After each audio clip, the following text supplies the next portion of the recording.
Hello दोस्तों, मेरा नाम है अथर्वा और आप देख रहे हैं जेईई सॉल्यूशन जंक्शन। और आज हम गॉस लॉ के कॉन्सेप्ट से एक बढ़िया न्यूमेरिकल करने वाले हैं। ये बहुत ही अच्छा क्वेश्चन है। इसमें सेंट्रीपिटल फोर्स और काइनेटिक एनर्जी का कॉन्सेप्ट भी मिक्स किया गया है। तो क्वेश्चन ये कहता है कि a long cylindrical wire of linear charge density lambda, lambda की वैल्यू दी गई है 2 × 10⁻⁸ कूलम पर metre. An electron revolves around it in a circular path under the influence of the attractive force. Find the kinetic energy of the electron. मतलब question ये कहता है कि ये एक इनफाइनाइटली लॉन्ग वायर है, ठीक है, ये इन्फिनिटी तक जा रहा है, बहुत ही लंबा वायर है और इस वायर के अराउंड एक इलेक्ट्रॉन घूम रहा है। कैसे घूम रहा है? वो सर्कुलर पाथ में घूम रहा है, ऐसे, ये इसका पाथ है। और ये जो डॉटेड लाइंस में जो सिलेंडर बना हुआ है ना, ये हमारा गॉसियन सरफेस है।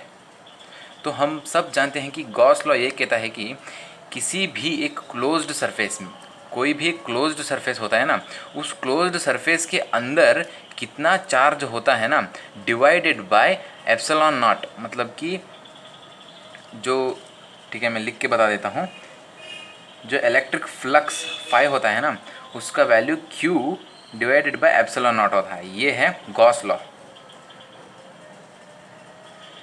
फर्स्ट फिजिक्स के फर्स्ट चैप्टर में ही ये दिया गया है। ये फाई जो है वो है Q divided by epsilon not. मतलब उस क्लोज्ड सरफेस के अंदर जितना चार्ज है डिवाइडेड बाय एप्सिलॉन नॉट देगा हमें क्या? फ्लक्स देगा थ्रू दैट क्लोज्ड सरफेस। तो इसी कॉन्सेप्ट को फॉलो करते हुए हम यहाँ पे काइनेटिक एनर्जी का कॉन्सेप्ट भी लगाएंगे और सेंट्रीपिटल फोर्स का कॉन्सेप्ट भी लगाएंगे। तो चलिए हम शुरू करते हैं।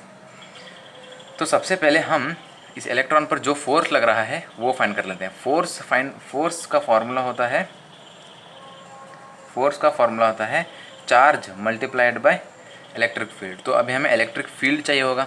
इलेक्ट्रिक फील्ड कहाँ से मिलेगा हमें? इलेक्ट्रिक फील्ड हमें गॉस लॉ से मिलेगा। गॉस लॉ ये कहता है कि अब इसके अंदर जितना चार्ज है, अब इस सिलेंडर में कितना चार्ज है? सिलेंडर में लैम्बडा मल्टीप्लाइड बाय एल, इतना चार्ज है उसके अंदर। लैम्बडा उसका लीनियर चार्ज डेंसिटी है, मल्टीप्लाइड बाय लेंथ अगर हम करेंगे तो हमें चार्ज मिल जाएगा। तो अब हमें चार्ज भी मिल गया। अब हम गॉस लॉ लगाएंगे। गॉस लॉ क्या कहता है कि जो इलेक्ट्रिक फ्लक्स होता है फाई, वो किसके बराबर है? क्यू इनसाइड मतलब उसके अंदर कितना है वो डिवाइडेड बाय एप्सिलॉन नॉट। क्यों कितना है? Lambda L divided by epsilon not. ये है हमारा इक्वेशन नंबर 1। अब हम क्या करेंगे? अब हम फिर से एक और फाई निकालेंगे हमारे बेसिक फार्मूले से। फाई का फार्मूला क्या है? Electric field dot area vector. ये है इलेक्ट्रिक फ्लक्स का बेसिक फार्मूला। इलेक्ट्रिक फील्ड को हम ई रख लेते हैं, मल्टीप्लाइड बाय एरिया। एरिया क्या है? ये जो सिलेंडर ड्रॉ किया है ना, ये दोस्तों मैं एक बात कहना चाहता हूँ कि ये जो गॉसियन सरफेस है ना, ये इमेजिनरी है, ये रियलिटी में एग्जिस्ट नहीं करता। हम अपने समझने के पर्सपेक्टिव से इसको बनाते हैं, ये रियलिटी में एग्जिस्ट नहीं करता है। तो अब इस गॉसियन सरफेस, ये जो सिलेंडर है ना, इसका एरिया कितना है? इसका एरिया होगा 2πr। आर मतलब उसका रेडियस, मतलब इलेक्ट्रॉन जिस रेडियस में घूम रहा है वो है r मल्टीप्लाइड बाय l। तो ये हो गया हमारा फाई। ये इक्वेशन 2, ये गॉस लॉ से आया है, ये गॉस लॉ से आया है और ये डेफिनेशन से आया है। किसके डेफिनेशन से? Definition of flux. मतलब फ्लक्स का डेफिनेशन ही ये है, मतलब फ्लक्स का डेफिनेशन ही ये है कि flux is equal to dot product of electric field and area vector. तो एरिया बाहर की तरफ है, ये है एरिया वेक्टर और ये है, ऐसा है इलेक्ट्रिक फील्ड। तो दोनों सेम डायरेक्शन में, मतलब यहाँ पे कॉस थीटा पे आएगा। कॉस थीटा सेम डायरेक्शन में ना, इन दोनों के बीच का एंगल क्या है? 0 डिग्री। कॉस 0 होता है 1। तो अब इन इक्वेशन 1 और 2 में फाई की वैल्यू को इक्वेट कर देते हैं। तो lambda L divided by epsilon naught is equal to E into 2πr L. L और एल कैंसिल हो जाएगा।